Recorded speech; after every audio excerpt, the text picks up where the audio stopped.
மட்டும் அடக்கலாம், முயற்சி பண்ணி பார்க்கலாம். முன்ன பின்ன ஆகிவிட்டால் தப்பே இல்லையே.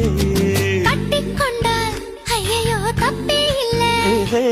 கட்டில் மேலே தப்புகள் தப்பே இல்லை.